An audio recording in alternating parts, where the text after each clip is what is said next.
अस्सलाम वालेकुम ख़वातीन हज़रात, मैं हूं राहिल गिल। आप देख रहे हैं real time news presented by creative world. नाज़रीन, आज की इस वीडियो में हम बात करेंगे क्रिप्टो करेंसी की। क्रिप्टो करेंसी आखिर क्या है? क्रिप्टो करेंसी एक ऐसी करेंसी है जिसको आप फिजिकली हाथ में नहीं पकड़ सकते। जैसे हम नोट पकड़ते हैं, सिक्के पकड़ते हैं, या डॉलर पकड़ते हैं, या दिरहम्स पकड़ते हैं, या यूरो पकड़ते हैं, या पाउंड पकड़ते हैं, या रुपीस पकड़ते हैं, सब हम हाथ में पकड़ सकते हैं, उसको फिजिकल कैरी कर सकते हैं। लेकिन क्रिप्टो करेंसी एक ऐसी करेंसी है जिसको हम हाथ में नहीं पकड़ सकते। ये एक डिजिटल करेंसी है और इससे हम सिर्फ ऑनलाइन ही ट्रेडिंग कर सकते हैं, या चीज़ें खरीद सकते हैं, या किसी को भेज सकते हैं, या किसी से ले सकते हैं। तो ये सारी चीज़ें समझ लें हवा में हो रही है। ये क्रिप्टो करेंसी हवा में है। फिजिकली इसका कोई ये है ही नहीं। मतलब फिजिकल, जैसे ये कप फिजिकल है, मैं फिजिकल यहाँ पर हूँ, ये बुक है, ये पेन है, तो ये करेंसी फिजिकल नहीं है, ये सिर्फ ऑनलाइन है, या इसको डिजिटल करेंसी कहा जाता है। अब मैं आपको लेके चलता हूँ पिछले दौर में कि करेंसी कहाँ से स्टार्ट हुई और किस तरह से करेंसी जो है वो बढ़ती गई, और किस तरह से लोगों ने ट्रेडिंग शुरू की। स्टोन एज में चले जाते हैं, तो जब लोगों को किसी चीज़ की ज़रूरत हुई पड़ी, यानी कि जैसे कि मेरे पास चावल है और मुझे गंदम की ज़रूरत है, तो एक एग्जाम्पल के तौर पे मैंने चावल दिए और सामने वालों से गंदम ले ली। पहले के दौर में जब स्टोन एज था, जब जब नई नई दुनिया शुरू हुई, और उसके बाद जब लोगों ने ट्रेडिंग शुरू की, तो बार्टर सिस्टम से ट्रेडिंग की जाती थी। जो आपके पास है वो आप दे दें, और जो सामने वाले के पास है वो उससे ले लें। लेकिन इससे यहाँ पे एक मसला पैदा होता था। अब ये समझ नहीं आता था कि मैंने सही दाम से चीज़ ली है या नहीं ली। यानी कि अगर मैंने 1 किलो चावल दिए, तो क्या मैंने 2 किलो गंदम सही ली है? कहीं मुझे नुकसान तो नहीं हो गया? तो ये डिफरेंशिएट करना मुश्किल था। लेकिन फिर एक दौर आया, और उस दौर के अंदर सिक्के बनना शुरू हुए। तांबे के सिक्के बने, चांदी के सिक्के बने, सोने के सिक्के बने, जिसको हम ये भी समझते हैं, और ये भी हमने सुना होगा, कई हमने अगर पुरानी मूवीज़ देखी हो तो उसके अंदर अशरफियों का इस्तेमाल दिखाया है, या बुक्स के अंदर काफ़ी जगह अशरफियों की बात की गई है कि अशरफियाँ देके, या सिक्के देके, या कॉइन देके, सोने के और चांदी के, तो लोग ट्रेडिंग किया करते थे। फॉर एग्जांपल कि अगर मुझे एक 20 किलो गंदम चाहिए, तो मैंने सिक्के दिए सोने के या चांदी के, और मैंने गंदम ले ली। तो इस तरह से ट्रेडिंग का सिलसिला आगे चला। लेकिन इसमें सबसे बड़ी प्रॉब्लम क्या थी? इसको कैरी करना। क्योंकि बहुत सारी अगर आपके सिक्के हैं, तो वो इतने भारी हो जाते थे कि उनको उठा के लेके जाना, या जेब में रखना, या अपने पास रखना, एक तो ये था कि भारी था, और दूसरा उसको चोरी होने का भी खतरा था। जब ऐसे ऐसे दौर आगे बढ़ा, और फिर पेपर करेंसी वजूद में आई। और पेपर करेंसी सबसे पहले जहाँ पे इस्तेमाल हुई, उस मुल्क का नाम था चाइना। चाइना के अंदर 7th सेंचुरी में, 7वीं सेंचुरी में सबसे पहले पेपर करेंसी इस्तेमाल की गई। यानी आज से तकरीबन 1300 साल पहले, 13 साढ़े 1300 साल पहले करेंसी का इस्तेमाल किया गया। वहाँ से कॉइन्स खत्म हुए, और पेपर करेंसी ने जो है अब वो उसकी जगह ले ली। लेकिन मैं आपको यहाँ पर एक बड़ी इंपॉर्टेंट बात बताता हूँ कि आज के दौर में डॉलर सबसे ज़्यादा अहमियत इसलिए रखता है क्योंकि 350 मिलियन से ज़्यादा लोग डॉलर की करेंसी को इस्तेमाल करते हैं, और दुनिया भर में इसको जो है वो एक इंटरनेशनल करेंसी या ग्लोबल करेंसी के इस्तेमाल के तौर पे यूज़ किया जाता है, जिसकी वजह से उसकी वैल्यू भी बहुत ज़्यादा है। रुपए का तो आपको पता ही है, पाकिस्तान रुपीस का क्या हाल है डॉलर के सामने, क्योंकि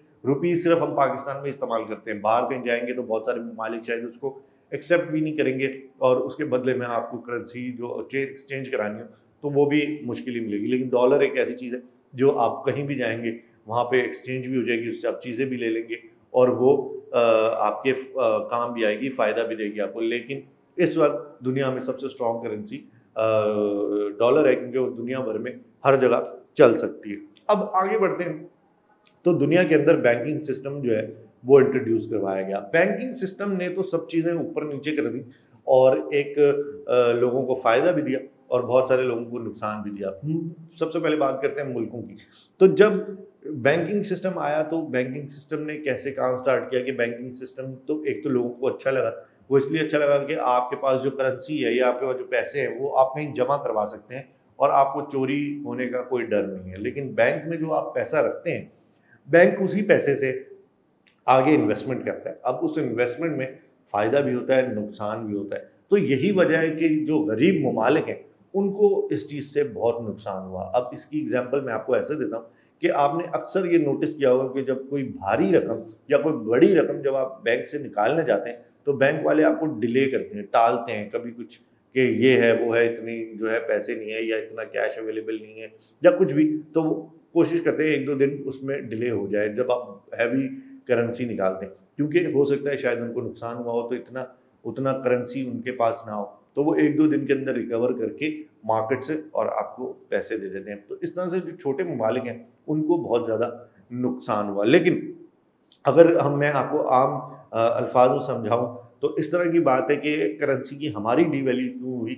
वो इसलिए हुई कि जब पैसा हमारे कुछ सियासतदानों ने, कुछ बिज़नेसमैन ने जब पैसा पाकिस्तान से बाहर के मुल्कों में, बाहर के बैंकों में रखा, तो उससे पाकिस्तान को क्या नुकसान हुआ? पाकिस्तान को ये नुकसान हुआ कि पाकिस्तान के बैंक हो गए गरीब। पाकिस्तान के बैंकों में पैसा नहीं। बाहर पैसा आप रखवाएँगे तो ज़ाहिर-सी बात है जिस मुल्क में आप पैसा रखवा रहे हैं, तो उस मुल्क का जो बैंक है, वो वहाँ से कारोबार कर रहा है, इन्वेस्टमेंट कर रहा है और पैसे कमा रहा है। तो वो मुल्क में पैसे की जो है ज़्यादा वैल्यू हुई और वहाँ की इकोनॉमी ने ग्रो किया। लेकिन पाकिस्तान में अगर आप पैसा नहीं रखेंगे, अपने मुल्क में पैसा नहीं रखेंगे बैंक में, तो आपको नुकसान होगा। ये एक बड़ी बात समझने की है। लेकिन अब हम आगे बढ़ते हैं और हम बात करते हैं क्रिप्टो करेंसी, जो कि सन 2008 में एक पेपर शाया हुआ, एक रिसर्च पेपर शाया हुआ, जिसका नाम था इमरजेंसी ऑफ बिटकॉइन। और ये किस शख्स ने किया था, वो भी मैं आपको बताता हूँ। उसका नाम है संतोशी नाकामोटो। संतोशी नाकामोटो उनका नाम है, जिन्होंने ये रिसर्च पेपर जो है वो इंट्रोड्यूस करवाया था दुनिया भर में। और उसके बाद ये जो संतोशी नाकामोटो है, ये पता नहीं कहाँ मार्स पे चले गए या चाँद पे चले गए या पता नहीं कहाँ चले गए, क्योंकि इनका कोई अता पता नहीं है आज तक कि ये बंदा है कौन, ना इसको किसी ने देखा है, ना इससे कोई मिला है, ना कभी इसका कोई इंटरव्यू आया, ना कोई भी चीज़ नहीं आई। लेकिन इस भाई साहब ने इस रिसर्च पेपर के अंदर ये बात समझा दी कि बैंकिंग सिस्टम को क्रिप्टो करेंसी से किस तरह रिप्लेस किया जा सकता है या क्रिप्टो करेंसी किस तरह से बैंकिंग सिस्टम की जगह ले सकती है। अब क्रिप्टो करेंसी में सबसे ज़्यादा जो अहम कॉइन इस्तेमाल किया जाता है दुनिया भर में, वो है बिटकॉइन। अब बिटकॉइन लोग ज़्यादा इसलिए प्रेफर करते हैं क्योंकि शायद शुरू में आया था या लोगों को ज़्यादा इस पे भरोसा है। लेकिन क्रिप्टो करेंसी में सबसे ज़्यादा इस्तेमाल होने वाला जो कॉइन है, वो है बिटकॉइन। वैसे तो बहुत सारे कॉइन्स हैं, लेकिन बिटकॉइन को सबसे ज़्यादा इस्तेमाल किया जाता है ट्रेडिंग के लिए, सबसे ज़्यादा इस्तेमाल किया जाता है कुछ खरीदने के लिए। अब अगर मैं बात करूँ कि बिटकॉइन से आप क्या खरीद सकते हैं, तो आप बिटकॉइन से हर चीज़ खरीद सकते हैं जो बिटकॉइन एक्सेप्ट करता हो। फॉर एग्जांपल, आज जूते की दुकान पे हैं और वहाँ से आपने जूता लिया, अगर वो बिटकॉइन एक्सेप्ट करता है क्रिप्टो करेंसी में, तो आप उसको बिटकॉइन से ट्रांसफ़र करके पैसे या बिटकॉइन ट्रांसफ़र करके उससे जूता ले सकते हैं उसकी कीमत के मुताबिक। लेकिन दुनिया भर में बिटकॉइन ज़्यादा ट्रेडिंग के लिए इस्तेमाल किया जाता है। अब इस ट्रेडिंग के अंदर क्या होता है कि जब आप बिटकॉइन में इन्वेस्ट करते हैं, पैसे डालते हैं, तो कभी-कभी मिनटों के अंदर, 1 सेकंड के अंदर, 2 सेकंड के अंदर, 5 सेकंड के अंदर, 5 मिनट के अंदर, ये बिल्कुल भी कोई प्रेडिक्ट नहीं कर सकता कि अगर आपने किसी चीज़ को खरीदा है या बिटकॉइन में इन्वेस्ट किया है, तो उसकी वैल्यू ऊपर जाएगी या नीचे जाएगी। इससे बहुत सारे लोगों ने मिलियंस ऑफ डॉलर्स कमाए हैं और मतलब गरीब से अमीर हो गए हैं। लेकिन बहुत सारे ऐसे भी हैं जो गरीब से और अमीर से गरीब हो गए हैं, यानी कि नुकसान भी इसमें होने के बहुत ज़्यादा चांसेस हैं। अब इसके अंदर क्या होता है कि इसके अंदर इल्लीगल एक्टिविटीज़ भी बहुत ज़्यादा होती हैं। इसकी वजह क्या है? इसकी वजह ये है कि इसके कोई भी ऑफ़िशियल रूल्स या कोई लॉ इसका नहीं है, जिसकी वजह से ये बहुत नुकसानदेह भी है लोगों के लिए। क्योंकि अगर आपने पैसे इसमें इन्वेस्ट कर दिए और आपने बिटकॉइन्स खरीद लिए, इस वक़्त जो एक बिटकॉइन है वो तकरीबन 30,000 शायद डॉलर का है, और आपने 1, 2, 4 बिटकॉइन खरीद लिया और पैसे डाल दिए और कल को वो बिटकॉइन जो है बिल्कुल नीचे आ गया, तो आपका जो है वो नुकसान पक्का है। तो आप किसके पास जाएँगे भाई कि मैंने जो है इसमें इन्वेस्ट किया था तो मेरे पैसे जो है वो डूब गए। तो इसकी कोई रूल्स नहीं है, कोई लॉ नहीं है, किसी के पास आप जाके क्लेम नहीं कर सकते, कुछ नहीं कर सकते। तो ये ऐसे ही है कि हवा में ये सब कुछ चीज़ें चल रही हैं, मतलब फिज़िकल कुछ भी नहीं है। तो ये इसलिए नुकसानदेह भी है, जिसकी बड़ी वजह से चाइना, जो कि इस वक़्त अगर आप देखें तो दुनिया भर में एक्सपोर्ट करता है चीज़ें, और इस वक़्त एक उनकी जो इकॉनमी है वो सबसे ज़्यादा बेहतरीन है, और हो सकता है आने वाले वक़्त में चाइना जो है वो इकोनॉमिक सुपर पावर हो, उसकी जो इकोनॉमी है वो सबसे ज़्यादा स्ट्रॉन्ग हो। तो लेकिन चाइना ने इस बिटकॉइन को बैन किया हुआ है। उसकी वजह है क्योंकि ये इसमें कोई भी ऑफ़िशियल रूल्स या लॉ नहीं है। इसी के साथ सऊदी अरब ने भी इसको बैन किया हुआ है और पाकिस्तान के अंदर भी ये बैन है, यानी कि आप बिटकॉइन क्रिप्टो करेंसी में ट्रेडिंग नहीं कर सकते, इसके ऊपर काम नहीं कर सकते। तो यहाँ पर अगर जितने लोगों के भी अकाउंट उन्होंने बनाए होंगे तो आई एम श्योर कि उन्होंने बाहर के मुल्क से बनाए होंगे। पाकिस्तान के अंदर इसको आप नहीं इस्तेमाल कर सकते, इससे ट्रेडिंग नहीं कर सकते, कुछ नहीं कर सकते क्योंकि ये बैन है। लेकिन एक शख्स है जिसने बहुत सारे सांपों के साथ जो है वो टाइम गुजारा, उनको किसकी शेरों के साथ टाइम गुजारा, पता नहीं दुनिया में क्या क्या उसने कर दिया लेकिन उसका नाम है वकार ज़का। वकार ज़का साहब बहुत ज़बरदस्त एंकर होस्ट रह चुके हैं और बेहतरीन शख्स है और एक जिसे कहते हैं बेहतरीन इंटरनेट पे सोशल मीडिया इन्फ्लुएंसर भी है और उनको बहुत ज़्यादा लोग फॉलो भी करते हैं और उन्होंने सबसे ज़्यादा सपोर्ट बिटकॉइन को दिखाई है, क्रिप्टो करेंसी को दिखाई है। वो तो यहाँ तक कहते हैं हुकूमत को कि भाई आप मेरे साथ काम करो, मुझे मौका दो, मैं पाकिस्तान का कर्जा यूँ उतार दूंगा। तो भाई अगर ऐसा हो सकता है तो दे दो उसको मौका, हम खुश हो जाएंगे। लेकिन पाकिस्तान मतलब कुछ सोच के इसको बैन किया होगा ना, ऐसे ही तो नहीं बैन किया होगा। तो पाकिस्तान के अंदर क्रिप्टो करेंसी बैन है। अब एक चीज़ और मैं आपको यहाँ पे बताता चलूँ कि बहुत सारे लोग इसको हराम भी समझते हैं। हराम क्यों समझते हैं? उसकी वजह ये है कि ये जुए की तरह है, यानी कि आप कुछ भी नहीं पता कि आपने इसके अंदर पैसे डाले वो ऊपर जाएंगे या नीचे जाएंगे, वैल्यू ज़्यादा होगी या कम होगी।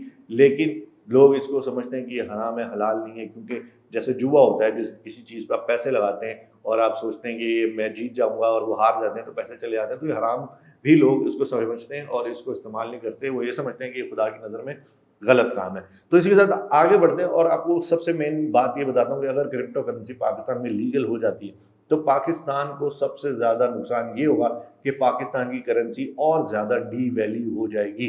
यानी कि डॉलर अभी इस्तेमाल होता है दुनिया भर में, पाकिस्तान में भी डॉलर में हम ट्रेडिंग करते हैं। बहुत सारी ट्रेडिंग आपको एक्सपोर्ट्स जो है वो भी डॉलर में होती है, जो इम्पोर्ट होती है वो भी डॉलर में होती है और हम बहुत ज़्यादा चीज़ें इम्पोर्ट डॉलर में करते हैं। तो जब क्रिप्टो करेंसी आ जाएगी तो हो सकता है हमें सारी चीज़ें क्रिप्टो करेंसी के अंदर इंपोर्ट करनी पड़े, जिसकी वजह से पाकिस्तानी रुपीस को और ज़्यादा नुकसान होगा और हमारे रुपए की वैल्यू और ज़्यादा कम हो जाएगी। तो ये थी सारी क्रिप्टो करेंसी की कहानी। उम्मीद करता हूँ कि जितनी चीज़ें मैंने आपको क्रिप्टो करेंसी के बारे में समझाने की कोशिश की और वो लीगल क्यों नहीं है पाकिस्तान में, वो भी समझाने की कोशिश की, तो आपको ज़रूर समझ में आई होंगी ये बातें। इसी के साथ आज की वीडियो को यहाँ पे ख़त्म करते हैं। आप हमारे चैनल को सब्सक्राइब कर सकते हैं, बेल आइकन बटन दबाना ना भूलिएगा क्योंकि तमाम वीडियोस आप तक पहुंच सके। इसी के साथ मुझे इजाज़त दीजिए। मैं हूँ राहिल गिल। खुदा हाफिज़।